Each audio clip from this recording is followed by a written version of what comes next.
पाहुयात पुढची बातमी। लोणावळ्यामधली पूर परिस्थिती अधिक गंभीर झाली। हुडको कॉलनी पूर्णपणे पाण्याखाली गेली। सुमारे 250 घरांमध्ये पाणी शिरले।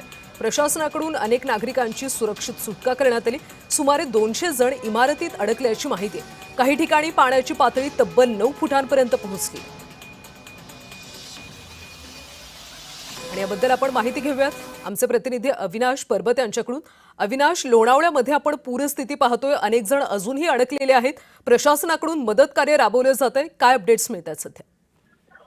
नक्कीच आपल्याला माहिती आहे, काल मुसळधार पाऊस जो आहे पिंपरी चिंचवड, मावळ त्याचबरोबर लोणावळ्यामध्ये मोठ्या प्रमाणामध्ये पडला होता आणि याचा जो फटका आहे अजूनही 24 तास उलटून देखील लोणावळ्यामध्ये पडलेला आहे। लोणावळ्यातल्या हुडको सोसायटीमध्ये मोठ्या प्रमाणामध्ये घरांमध्ये पाणी शिरलेलं आहे। जवळपास 250 घरांमध्ये जे आहे पाणी शिरलेलं आहे। त्यामुळं प्रशासनाकडून योग्य ती मदत जी आहे ती पोहोचली आहे। अनेक जणांना बाहेर देखील काढलेले, परंतु अजून देखील 200च्या आसपास जे नागरिक आहेत ते अडकले असल्याची भीती जी आहे ते वर्तवण्यात येत आहे। परंतु मोठ्या प्रमाणामध्ये प्रशासन जे आहे या घटनास्थळी पोहोचलेलं आहे आणि नागरिकांना बाहेर काढण्याचं काम सुरू आहे।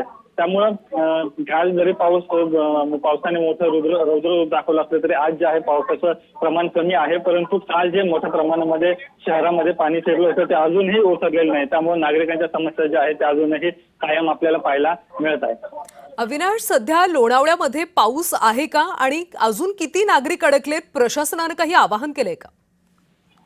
नक्कीच पाऊस जो आहे तो काल सारखा जो आहे सतत येत नसला तरी अधूनमधून येणं जाणं पावसाचं जे आहे ते चालू आहे। कमी अधिक प्रमाणात जो आहे पाऊस सकाळपासून येणं जाणं करतो आहे। परंतु कालचा जो मोठा प्रमाणात पाऊस जो होता तो धरणातून खाली येत असल्यामुळे जो आहे अजूनही नागरिकांच्या समस्या ज्या आहेत त्या दूर झालेल्या नाही। प्रशासनाकडून सांगण्यात येत आहे की गरज पडली तरच घराच्या बाहेर पडा। पुणे असेल किंवा मुंबई असेल येथील अविनाश, त्यामुळे नागरिकांनी सुद्धा काळजी घेणं गरजेचं आहे। सध्या बचाव कार्य सुरू असल्याचं पाहायला मिळतंय। धन्यवाद माहितीसाठी।